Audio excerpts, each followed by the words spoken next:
네, 여러분 반갑습니다. 오늘은 우리가 2022년도 원단 말씀 빛의 플랫폼 이사야서 60장 1절부터 22절 말씀 중에서 마지막 3강을 나누는 시간입니다. 여러분, 이스라엘의 역사를 보면요, 계속 다람쥐 쳇바퀴 도는 역사예요. 정말로 어렵고 힘들고 막 환난이 닥쳤을 때 간절히 여호와께 집중하고 여호와를 바라봅니다. 그때마다 이런 사사들, 우리가 흔히 아는 7 렘넌트들이 일어났습니다. 요셉, 사무엘, 다윗, 이런 7 렘넌트들이 일어나서 그때마다 이스라엘 백성을 회개시키고 여호와 하나님께로 돌아오도록 종교개혁을 일으켰죠. 그러면 하나님께서 놀라운 구원의 역사를 베푸셔서 적군이 물러가고 나라가 다시 세워지고 이런 일이 벌어집니다. 그런데 시간이 좀 지나가면요, 이 평안함이 지속되면요, 원래 체질 또 나옵니다. 이스라엘 백성의 원래 체질 나와서 다시 또 우상 숭배 시작하고 내게 이것이 응답이 되니 안 되니 불평불만하면서 본래 모습으로 또 돌아가요.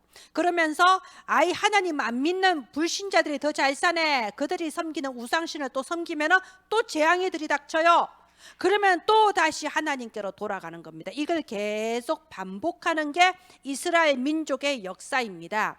왜 하나님은 그런 역사를 성경에 기록했을까요? 우리한테 거울로 삼으라는 겁니다. 이스라엘 민족 몇천 년의 역사이면서 동시에 우리 개인의 인생에 있어서도 몇 년 단위로 또는 몇 달 단위로 계속 되풀이 되고 있잖아요. 그게. 자, 그래서 나 자신도 지금 여러분은 내가 뭐 안 되고 있다, 힘들다고 생각할지 몰라도요, 생각해 보세요. 지금 여러분 가족 중에 누가 불치병을 걸렸다고 생각해 보세요. 지금 여러분 가족 중에 누가 교통사고로 지금 완전히 생명이 왔다 갔다 한다는 전화를 받았다고 생각해 보세요.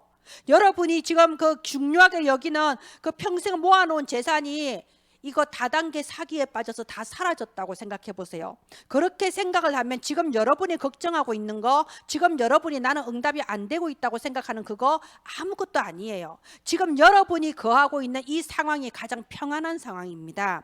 가장 평안과 행복이 충만한 상황이에요. 그런데 우리가 이것을 알지 못하고 여전히 내 본래 체질대로 다시 계속 돌아가면 우리도 다람쥐 쳇바퀴 도는 겁니다. 이스라엘 역사 그 다람쥐 쳇바퀴가 우리한테 또 돌아오는 거예요. 그래서 여러분, 갱신이 아니에요. 개혁입니다. 우리는 진짜 인생 개혁해야 됩니다.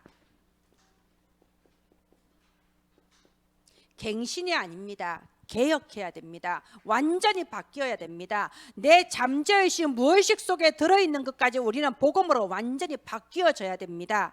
그렇게 생각하고 하나님, 잠재의식 무의식까지 오직 그리스도 오직 복음 되게 하옵소서, 오직 하나님의 영으로 충만하게 하옵소서, 이렇게 기도했을 때 내 능력이 아니고 하나님의 능력으로 내가 바뀌어지고 치유되는 걸 체험하게 될 것입니다. 김해 맑음 렘넌트 목사님이 밑에 깔고 하라고 했지요. 예, 아주 잘할 줄 믿어요. 자, 그래서 우리가 만약에 이 예수 그리스도 믿고 내 영혼은 구원받았지만 인생 개혁하지 않으면요, 여전히 그 불신자 6가지 상태, 내 상태돼요. 왜 이게 상태라고 합니까? 여러분, 상태는요, 병하고 좀 달라요. 암이 안 걸려도 암에 걸린 상태는 나타날 수 있어요. 예, 그것처럼요, 상태는 우리한테 똑같이 온단 말이에요. 내가 해방받았다고 생각하는 그 불신자 6가지 상태 그대로 기독교인 또 내가 어느 교회 다닐까까지 무속인한테 가서 물어보는 사람이 있어요. 예, 우상숭배, 기독교인도 정신문제, 기독교인도 육신문제, 기독교인도 자녀문제 똑같이 당해요. 안 당하는 거 하나 있어요. 죽어서 지옥은 안 가요. 구원받았기 때문에. 근데 상태 그대로 온단 말이에요. 그래서 인생 개혁해야 된다 이겁니다. 인생 개혁을 하려면 5가지를 개혁해야 돼요. 첫 번째, 여러분, 생각을 개혁해야 됩니다. 왜냐하면 이 생각에서 나의 말이 나오거든요. 그리고 생각에서 말이 나오고 생각에서 내 행동이 나오는 겁니다. 여러분, 지금 생각 속에 믿음이 있으니까 예배드리겠다는 행동이 따라왔잖아요. 그죠? 자, 이렇게 생각과 말과 행동이 되풀이 되면요, 이게 내게 습관이 돼요. 1번, 2번, 3번, 4번 습관이 되고요. 이 습관이 무서운 거예요. 이 습관이 결국은 내 인격이 되고 나라는 인간의 본질이 되고 이 습관이 나의 운명을 좌우하는 겁니다. 내가 인생 개혁되지 않으면요, 내 속에 있는 불신앙의 생각이 불신자 6가지 운명 그대로 내게 상태로 나타난다 이겁니다. 아브라함 보세요. 아브라함이 하나님의 언약의 말씀을 딱 붙잡고 갈대아 우르를 떠났잖아요. 가나안을 향해서 왔잖아요. 그때는 믿음이었어요. 그런데 한번 믿음에 딱 결단하고 시작을 했는데 생각이 안 바뀌는 거예요. 여전히 옛날 생각을 그대로 가지고 있으니까 계속 고생하잖아요. 하나님 믿는다고 하면서도 계속 기근에 가난에 시달리고 계속 가정에 우환이 들이닥치고 계속 시달리잖아요. 우리가 이렇게 되기 쉽습니다. 인생 개혁하지 않으면요, 계속해서 내 말이 자꾸 뭐가 안 되니까, 뭐가 안 풀리니까 불신앙의 말이 나올 수밖에 없고, 내 입에서 나가는 게 남 원망하고 불평하는 저주의 말이 나올 수밖에 없잖아요. 그러다가 행동은 어떻게 합니까? 세상 방식 그대로 행동해요. 하나님 믿는 거는 하나님 믿는 거고, 그래도 일요일에도 장사해야지, 열심히 해야지, 구원은 받았는데 세상 방식 그대로 하는 거예요. 하나님 믿는 거는 하나님 믿는 거고, 그래도 집안의 행사는 중요하니까 제사에 참석해야지, 옛날 방식 그대로 하는 겁니다. 내가 교회는 다니지만 친구들의 모임도 중요하지, 친구 만나러 가야 돼, 옛날 방식 그대로 사는 겁니다. 행동이 그렇게 되는 거예요. 그러니까 옛날에 우리 어머니들 보면요, 자식들한테 얼마나 저주하는 욕을 많이 했어요. 저도 어렸을 때 내 주변에 뭐 우리 어른들 다 애들한테요, 다 저주하는 말 했어요. 야, 이 새가 빠질. 전라도 와보니까 이 호랑이가 물어갈 그러더군요. 왜 자기 사랑하는 아들, 사랑하는 자녀한테 그런 저주하는 말을 막 할까요? 그게 습관이거든.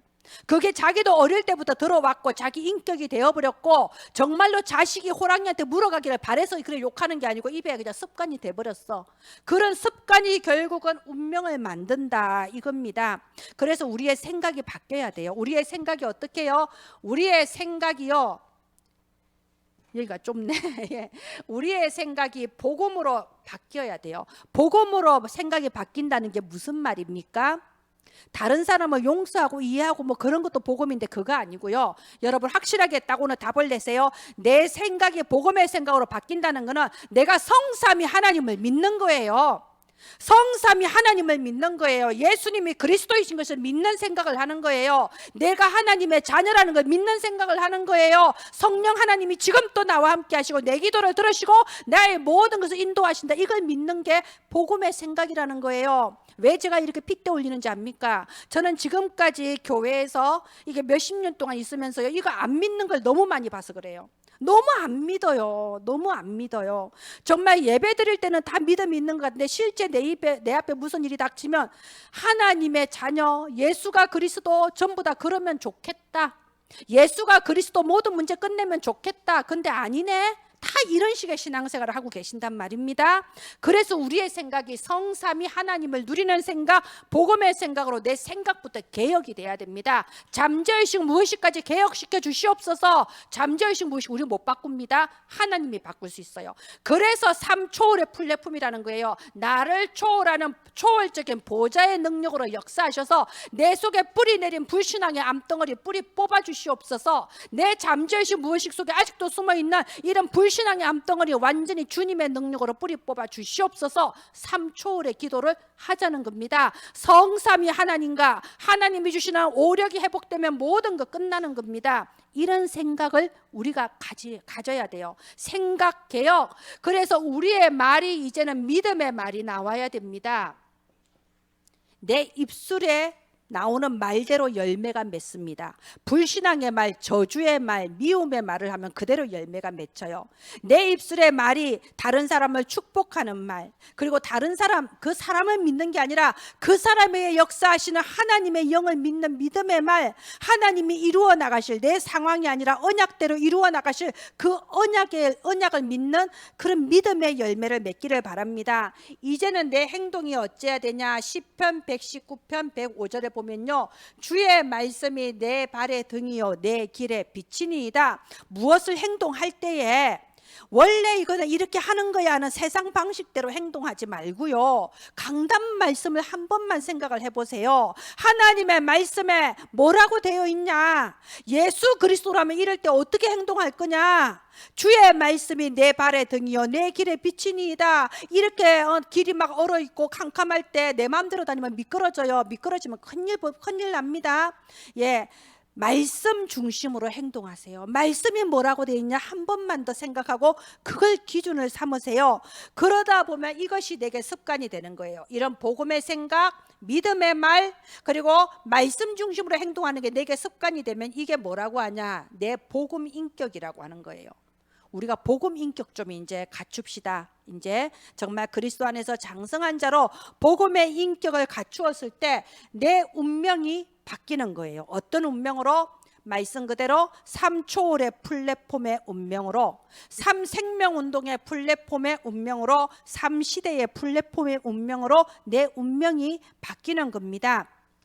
언제까지나 우리가 나중심에 이런 생각에 젖어서 영적 어린아이처럼 나중심에 젖어 있어서 왜 하필이면 나는 이런 집에 태어나서 왜 하필이면 이런 동네에 살아서 나중심의 어린아이 같은 생각입니다. 하나님께서 나를 왜 이 가문에 태어나게 하셨을까? 이 가문의 빛을 발하라고 왜 나를 하필이면 이 흑암 가득한 밤나무 상수리나무 다 베어진 것 같은 이런 재앙시대에 살게 하셨을까? 나 외에는 길이 없거든요. 내가 일어나 빛을 발하라고 왜 나를 이 교회 다니게 하셨을까? 어떤 사람들 보면요, 큰 교회 다녀야 폼 난다고 생각하는 사람이 있습니다. 왜 내가 이거 폼 없게 작은 교회 다니게 하셨을까? 하나님께서 이 교회 나를 통해 살리시고 정말로 교회다운 교회, 빛을 발하는 교회 세우라고 나를 이 교회에 보내신 겁니다. 그러면 이제는 정말 내 인생 개혁되어서 이제는 교회 살리고 현장 살리는 70인 제자, 그 운명으로 바뀌기를 바랍니다. 그래서 우리 원단 1강 말씀이 이게 5가지 개혁이에요. 5개혁. 2번 우리 원단 말씀이 3초월의 플랫폼. 이거는 기도에 대한 말씀이지요. 내가 정말 성삼위 하나님과 오력으로 충만함 받는 올바른 기도를 호흡하면서 깊은 호흡 속에서 또 말씀 묵상하면서 3초월의 기도를 하는 기도의 플랫폼이 되기를 바랍니다. 우리 기도가 뭔가요? 하나님이 주시는 그 축복 속으로 들어가는 게 기도예요. 하나님이 주신 성삼위 하나님의 축복, 세계복음화의 오력의 축복 속으로 깊이 들어가는 이 보좌의 기도 플랫폼 누리시기를 바랍니다. 2강은 뭔가요? 삼생명운동의 플랫폼입니다. 삼생명운동의 플랫폼은 현장이에요. 내가 현장 살리는 현장 플랫폼이 되자는 겁니다. 예수 그리스도 안에서 내게 이미 회복된 원래 인간의 축복, 하나님 형상, 하나님의 생명력, 에덴의 완전한 축복, 내가 이걸 현장에서 충만하게 누리면서 또 이 생명을 전달해서 현장 살리는 현장 플랫폼이 되자 하나님은 내 현장에 분명히 나만의 전도 현장, 그곳에 준비된 제자, 지속할 시스템, 현장 제자 시스템 준비해 놓으셨다. 이 확신 속에서 삼생명운동의 플랫폼이 되자는 겁니다. 자, 이게 1강과 2강의 말씀이었어요. 우리가 지금 인생개혁에 대해서 말씀드렸는데요. 내 인생개혁, 그리고 두 번째로 신앙개혁. 인생개혁, 그리고 내 신앙도 완전히 개혁해야 됩니다. 우리가 알게 모르게요, 내 고정관념의 틀이 있어요. 목사님은 이래야 되고, 장로님은 이래야 되고, 권사님은 이래야 되고, 집사님은 이래야 되고, 나도 모르게 틀이 있어요. 그러면 내가 중직자가 돼도요, 나도 모르게 내가 가지고 있는 틀대로 행동합니다. 지금까지 내가 본 장로님은 이러더라, 내가 본 권사님은 이러더라. 결국 그 틀 안에서 움직여요. 근데 여러분, 그 틀 완전히 깨세요. 그거는 하나님 주신 틀도 아니고 성경의 틀도 아니에요. 그거는 지금부터 하나님께서 내 인생에 이루실 그런 중직자하고 전혀 상관없습니다. 여러분은 새로운 교회, 새로운 중직자가 될 거예요. 그래서 대부분의 지금 모든 성도들이요, 전부 다 여기에 딱 빠져 있어요. 종교 상태. 여러분이 지금까지 보아온 모든 장로님, 권사님, 집사님들은 종교 상태에 있었다. 이걸 딱 아시고 보셔야 돼요. 굉장히 훌륭하신 분입니다. 우리가 지금까지 우리를 도와주신 장로님, 권사님, 안수 집사님 없었으면 우리가 어떻게 지금까지 신앙생활을 했겠어요. 전 진짜 존경합니다. 어제도 우리 김미랑 권사님 오셨더라고요. 김미랑 권사님이에요. 그러니까 내 교회뿐만이 아니라 모든 주변의 작은 교회 다 섬기고 다니셔요. 이분은 어제도 성탄절이라고 정말 오랜만에 와서 죄송합니다 하고 와서 저렇게 우리 귤이랑 사탕이랑 우리 성도들 꼭 나눠 먹으라고 우리 현조를 그렇게 또 마음에 담으시더라고. 현조 용돈도 주고 가셨습니다. 예, 이렇게 굉장히 마음에 담으면서 전도와 선교, 그게요, 권사가 그냥 되는 거 아닙니다. 중직자가 그냥 되는 거 아니에요. 자, 그렇게 그런 중직자들이 계셨기 때문에 우리가 오늘까지 신앙생활 해오면서 배워왔어요. 그런데 이건 아셔야 돼요. 전부 다 종교 상태예요. 종교 상태가 뭡니까? 이거예요. 신비주의, 아니면 율법주의, 아니면 인본주의. 100%예요. 100% 세 가지 중에 하나에 걸려 있습니다. 나 자신도 여기에 걸려 있을 수 있어요. 그래서 우리는 신앙 개혁해야 됩니다. 신비주의는 한마디로 기복이에요. 기복이 뭔가요?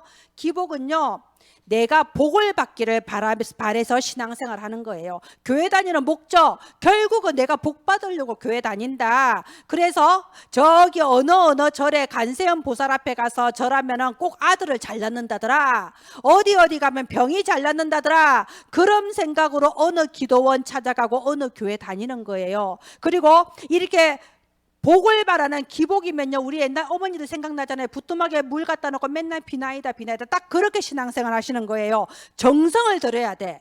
열심히 해야 돼. 내 자녀가 잘 되고 우리 집안이 잘 되려면은 내가 진짜 정성을 들여야 돼. 근데 잘 안 되잖아요.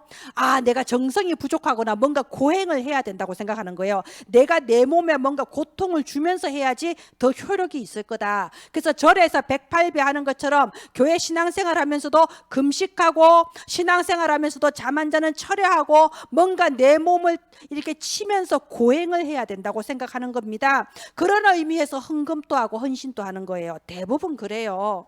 예, 좀 있다가 우리 딸 결혼해야 되니까 좋은 사람 만나도록 내가 교회 가서 청소 열심히 해야 되겠다. 좀 있다가 우리 아들 수능 치니까 좋은 성적 나가도록 내가 교회 가서 봉사해야 되겠다. 뭐 이런 식이 되는 거죠. 교회 청소하고 봉사하는 거 너무 훌륭합니다. 꼭 필요합니다. 문제는 이게 바탕에 있는 거예요. 기복. 예.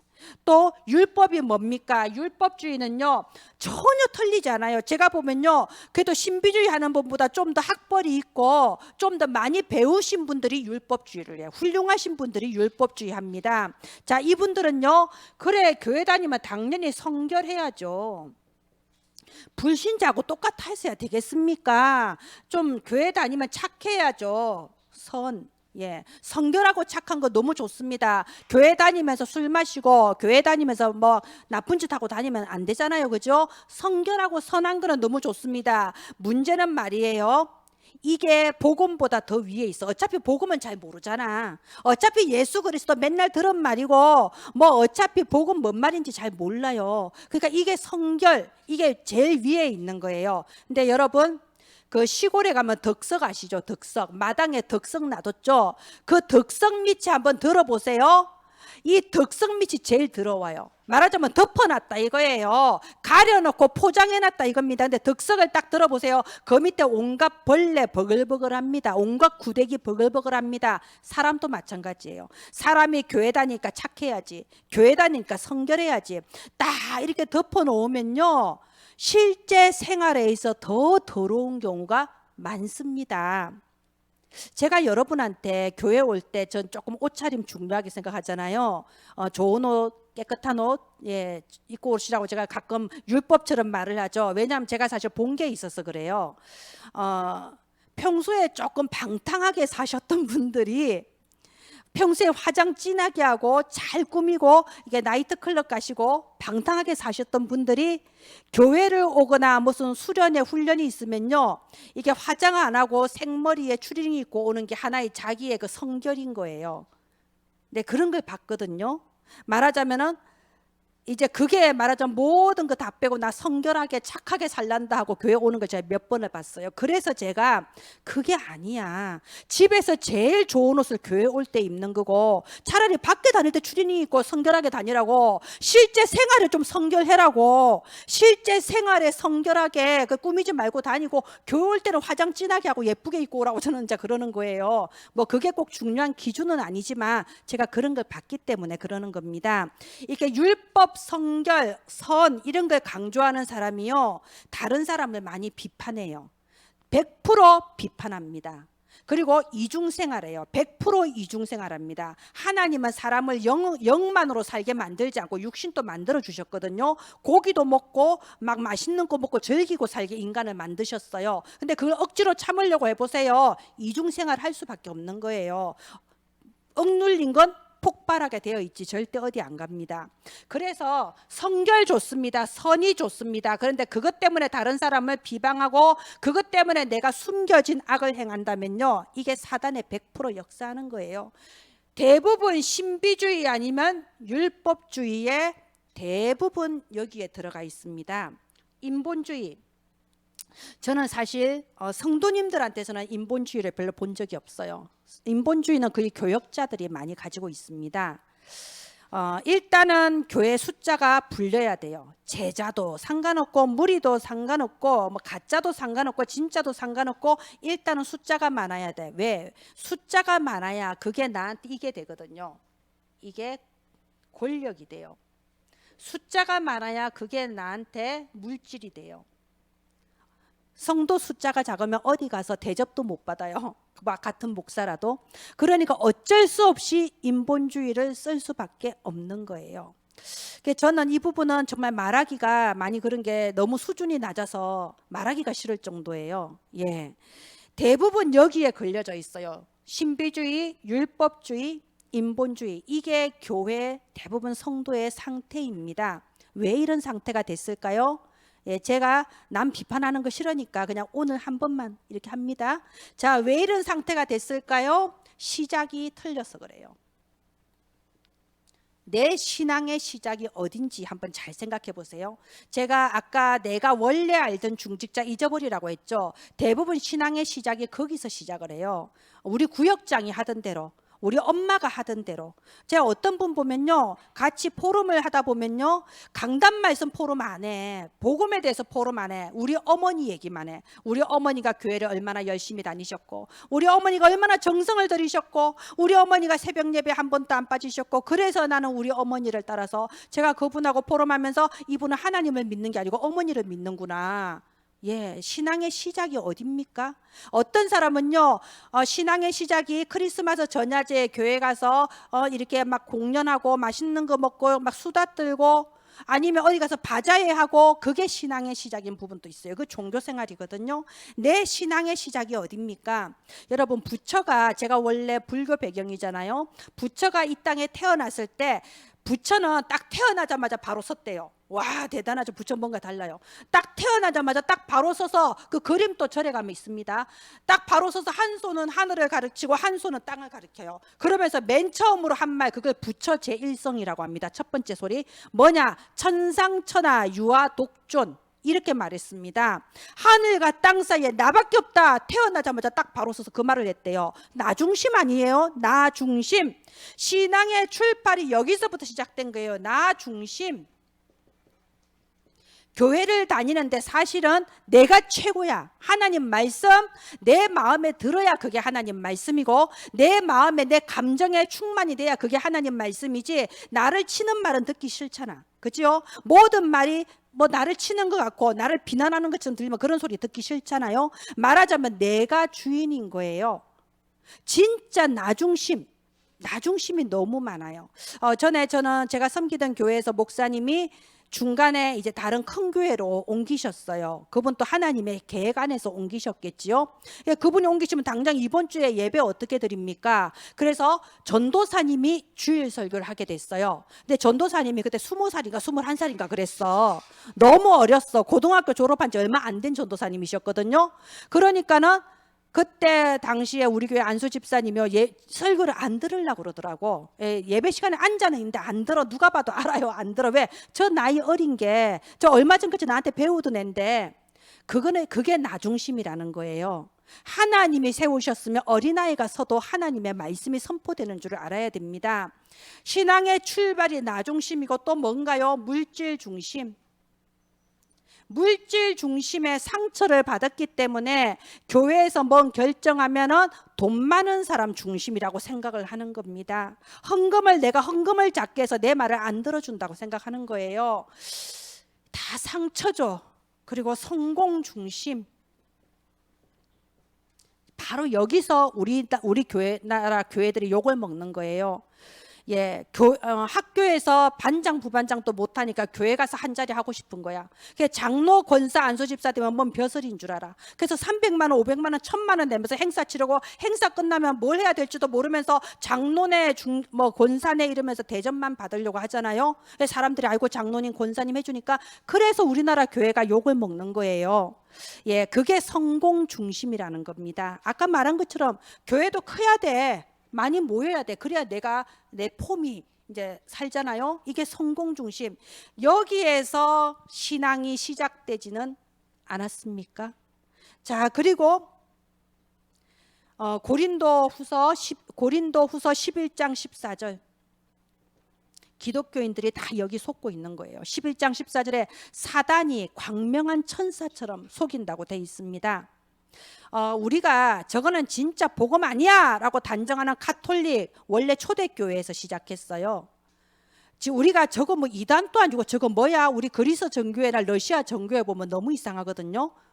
절대 우리 복음이 아닌 것처럼 보여집니다. 그리스 정교회, 러시아 정교회도 초대교회에서 시작했어요.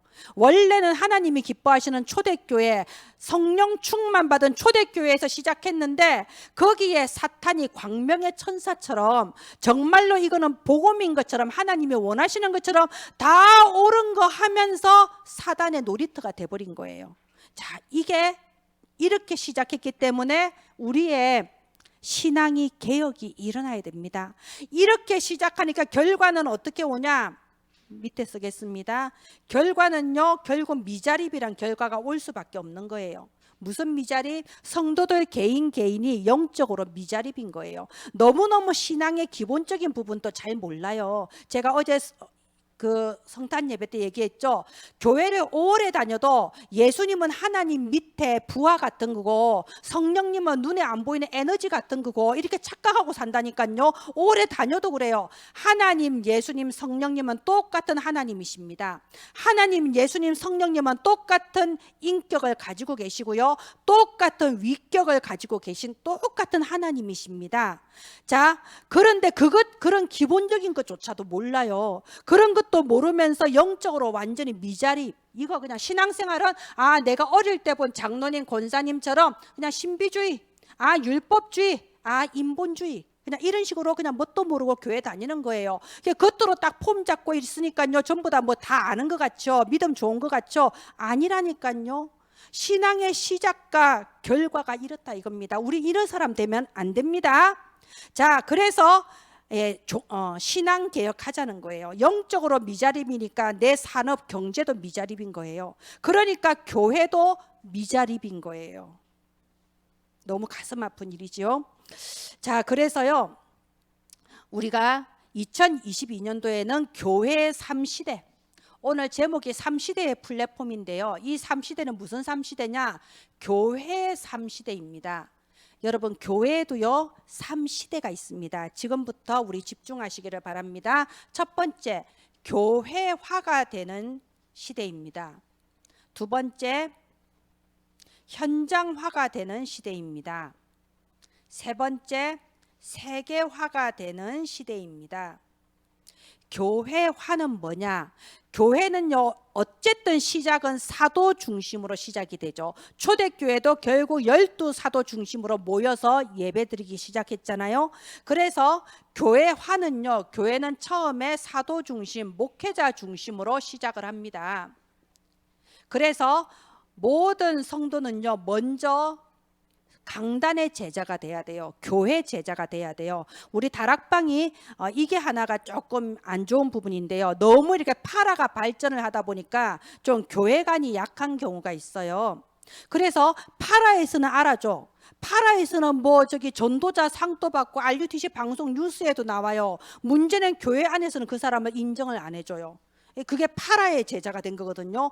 교회 제자가 돼야 됩니다. 먼저 교회 강단의 제자가 돼야 돼요. 우리 교회의 제자가 돼야 됩니다. 이런 교회화의 시간표가 있어요. 그래서 또 이게 또 너무 강하면 또 무슨 문제가 생기냐. 여러분 또 기존 교회에 있는 문제인데요. 목사님이 신이야. 너무 교회화가 잘 돼서 목사님이 완전히 막 신격화가 돼. 그래도 안 됩니다. 이건 처음 시작할 때 교회화로 시작을 하고요. 그 다음에 현장화로 가야 돼요. 여기가 사도 중심이라면 여기는 70인 제자 중직자 중심입니다.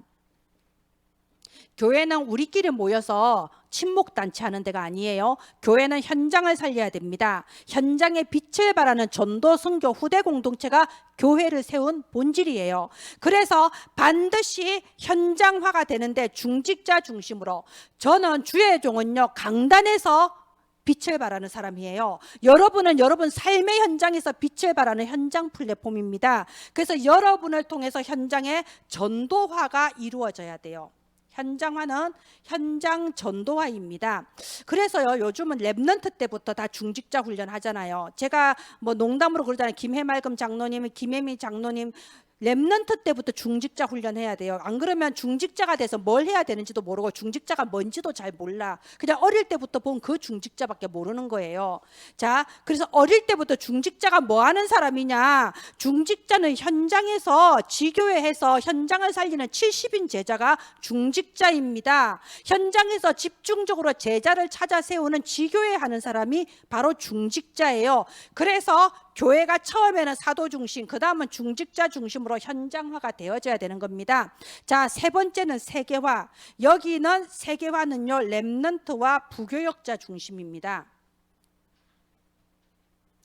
세계화. 저는 지금 기도하고 있습니다. 여러분 우리 교회 주보 그 합심 기도 제목 바뀐 거 보셨죠? 제가 지금 기도하고 있는 거는 하나님 우리 교회가 전국과 세계에 70지 교회가 세워져서 제가 나중에 은퇴할 때 선교 은퇴하게 해주세요. 제가 지금 그 기도를 하고 있습니다. 과연 우리 교회 70지 교회가 전국과 세계에 세워질까요? 예, 상황을 보지 않고 언약을 보셔야 돼요. 저번에 예원 RUTC 교회 목사님 돌아가셨잖아요. 그런데 예원 RUTC 교회 목사님 장례식에도 가고 그 뒤에도 가끔 제가 참석할 때가 있었는데요. 이런 말을 하시더라고요. 목사님이 살아 계실 때 저 담양 시골에 개척해서 할머니들 데리고 목회하시면서 계속 그 말 하셨대. 10개 교회를 세우겠다. 교회 10개 세우겠다. 아니 광주 시내도 아니고 담양 시골에 있으면서 10개 세우겠다. 전혀 뜬금없잖아요. 그런데 지금 5개가 세워졌어요. 그 예원 RUTC 교회에서 나오신 분들이 목포, 뭐 첨단, 광주 여기저기 해가지고요 지금 5개 세워져 있습니다. 10개를 놓고 지금 또 제자들이 기도하면서 1년에 한 번 은사회라고 모여서 또 예배드리고 그러더라고요. 그래서 그래 하나님의 언약은 내가 죽은 뒤에도 응답되는구나. 그래서 저는 지금 70지교회 놓고 기도하고 있습니다. 여러분 기도하세요. 70지교회, 그 70지교회를 세울 70인 제자가 바로 여러분이고 여러분을 통해서 70인 제자들이 일어나는 거예요.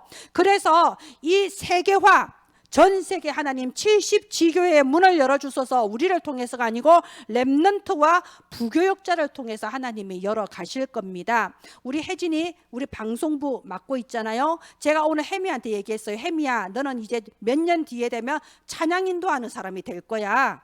예, 제가 확실히 말했습니다. 우리 말금이는 이 예배 시간에 지금 맑으면 목소리 크잖아요. 나중에 올라와서 설교하는 사람 되세요. 예, 하나님께서 우리의 랩넌트들을 통해서 또 부교육자를 통해서 세계화 이루어 나가세요. 그래서 미래화라는 거예요.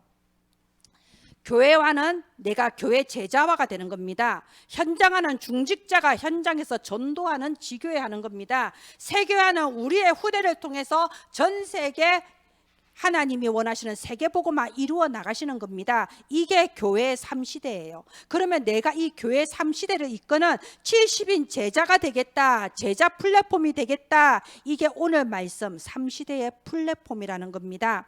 저는 지금 은퇴 후를 준비하고 있다고 그러죠. 예, 우리가 인생개혁, 우리가 태어날 때는 이게 안 됐어. 그죠? 우리가 태어날 때 신앙개혁 안 됐잖아요. 지금부터 인생개혁하고 지금부터 신앙개혁해서 여러분 은퇴 후를 지금부터 준비하세요. 여러분 은퇴 후에 뭐 할 거예요? 제가 저번에 필리핀에 선교 갔을 때요, 제일 생각나는 사람이 김정기 집사님 제일 생각났습니다. 왜냐하면 김정기 집사님 오셔서 이 필리핀 현장 보면 진짜 하나님이 집사님 통해서 하실 일이 많을 건데 집사님 못 오시는구나, 직장에 매여서 못 오시는구나, 직장에 매여서 아침부터 월요일부터 금요일까지 직장 다녀서 이런 해외 현장을 못 보시는구나. 그래서 제가 그때 들은 생각이요, 집사님 은퇴하시면은 꼭 해외 현장에 모시고 와서 보여드려야 되겠다. 이 비전이 그때 제가 생겼거든요. 그게 벌써 몇 년 전 얘기잖아요. 그죠? 그죠? 자, 그거예요. 은퇴 후를 지금부터 준비하세요. 여러분, 지금 사람이요 120살까지 150살까지 살 거예요. 우리 65살에 은퇴하면 그 뒤에 뭐 할 겁니까? 긴 세월 뭐 하고 살 거예요? 65살부터 노인요양병원 들어갈 수 없잖아요. 그럼 우리 조방익 집사님, 우리 중에 조방익 집사님 제일 먼저 은퇴하실 것 같아요. 우리 조방익 집사님 지금 산에다가 여러분들이 다 부러워하는 그런 지금 주말 농장 만들고 계시거든요. 근데 남은 60년을 주말 농장하고 살 수는 없어요. 그래서 은퇴 후에 계획을 세우세요. 나는 은퇴 후에 전 세계의 지교회를 순회하면서 그 후대들한테 신앙의 발자취를 전달하겠다. 내가 어떻게 개척교회를 섬기고 어떻게 내가 하나님의 일을 했는가, 그걸 전달하겠다. 그럼 지금부터 내가 메시지를 준비하고 지금부터 내가 있는 현장에 지교회를 하면서 또 돈이 있어야지 전 세계 다닐 거 아닙니까? 내가 은퇴 후에 할 기능을 지금부터 준비하세요. 바울도 장막 만들면서 선교했잖아요. 내가 은퇴 후에 계속해서 경제 누릴 그 기능 지금부터 준비하라고요. 은퇴 후를 준비하면서 여러분 내 인생의 마지막을 어떻게 보낼 것인가, 하나님의 응답은 정확합니다. 이런 축복 누리는 저와 여러분 되기를 바랍니다. 오늘 말씀대로 내 인생이 개혁되고 내 신앙이 이제는 완전히 개혁되어서 교회의 3시대를 이끄는 제자 플랫폼으로 서게 되기를 바랍니다. 마지막 결론에 순서 하나만 말씀드리겠습니다.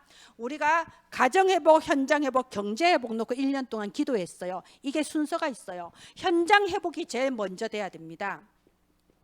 현장회복, 정말로 저와 여러분이 느헤미야처럼, 정말로 저와 여러분이 다니엘처럼 내 현장을 놓고 눈물 흘리며 통곡하며 기도할 수 있을 만큼 현장 살리는 70인 제자 되기를 바랍니다. 먼저 현장 회복이 되기를 바랍니다. 내 가문을 향하신 하나님의 애타는 음성이 뭐냐? 내 직장을 향하신 하나님의 애타는 음성이 뭐냐? 그거 듣기를 바랍니다. 현장이 회복됐을 때 우리의 경제가 회복되기를 바랍니다. 경제가 회복됩니다. 이제는 밥 먹고 사는 경제 말고요, 빛의 경제를 받아야 돼요. 하나님이 위로부터 주시는 초월적인 빛의 경제 축복 받기를 바랍니다. 어떻게요? 교회 살리는 방향으로 갔을 때, 237 살리는 방향으로 방향 제대로 맞추고 갔을 때 경제가 회복되는 겁니다. 저는 어떤 그 중국에서 오신 조선족이신데요, 이분이 제자예요. 조선족인데 신학원을 졸업을 한 거예요.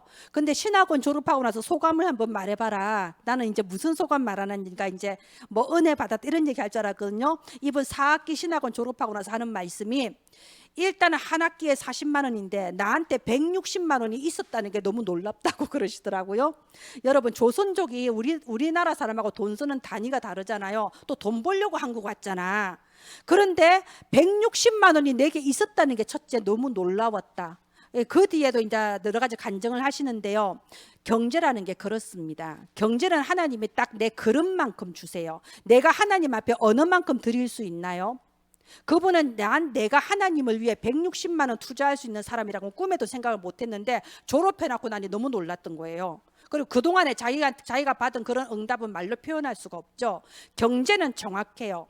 하나님의 응답은 정확합니다. 내 그릇만큼 주십니다.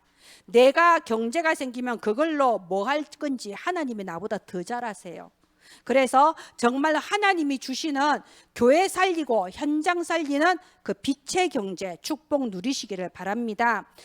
우리 이삭을 보세요. 이삭이 그렇게 막 자기를 시기 질투하고 자기를 쫓아내면 쫓아내는 대로 쫓겨갔잖아요. 전혀 조건 안 되는 황무지로 계속 쫓겨갔어요. 쫓겨난 곳에서 100배의 응답을 받았고 쫓겨간 곳에서 그 샘의 근원을 얻었어요. 이게 하나님이 주시는 빛의 경제입니다. 그리고 이렇게 경제가 회복되고 또 우리의 가정을 하나님이 회복시켜 주십니다. 시편 127편 1절에요. 여호와께서 집을 세우지 않으면 세우는 자의 수고가 헛되다고 했어요. 여러분 아무리 애들한테 잔소리 해보세요. 아무리 남편한테 잔소리 해보세요. 부인을 휘어잡으려고 해보세요. 안 돼요. 하나님이 세워주셔야 되는 겁니다. 그 아브라함 보세요. 얼마나 인본주의 있었습니까? 내 가문의 대를 이어야 돼. 조카 롯을 데리고 왔는데 롯 때문에 얼마나 집안에 우환이 많이 생겼어요. 그래서 롯을 놓아 보내버렸어. 그러니까 하나님께서 가정과 가문을 제대로 세워주시잖아요. 내가 이 나이에 어떻게 애를 낳겠냐. 아이고 저 사라라는 여자는 안 되겠다. 다른 여자 하가를 통해서 이스마엘을 낳는데 이스마엘이 지금까지도 문제를 일으키고 있잖아요. 그죠?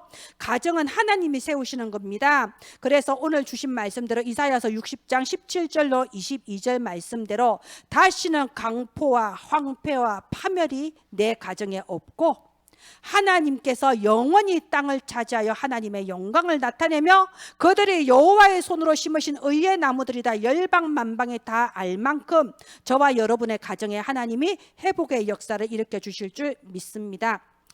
네, 말씀을 마치도록 하겠습니다. 정말 고요한 시간에 3초월의 능력 누리는 기도의 플랫폼이 되시고요.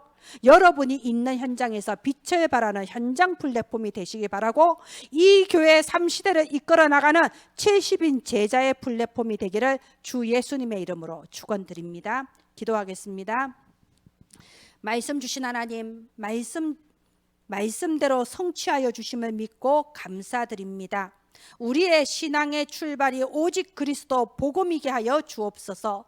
우리 신앙의 결과가 오직 세계복음화 237 나라 5천 종족 살리는 것이 되게 하여 주옵소서. 우리의 인생이 개혁되게 하시고 우리의 신앙이 개혁되게 하셔서 이제는 이 교회가 일어나 전도 공동체, 선교 공동체, 후대 공동체로 하나님 앞에 심부름할 수 있도록 여기에 제자 플랫폼이 되는 저와 은혜나무 가족들 되게 하옵소서. 이들의 가정을 축복하시고 이들의 산업을 축복하시고 가지고 있는 모든 기능에 축복하여 주옵시고 이들의 현장마다 주신 말씀대로 이루어지게 하여 주옵소서.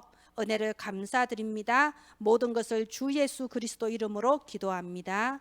아멘.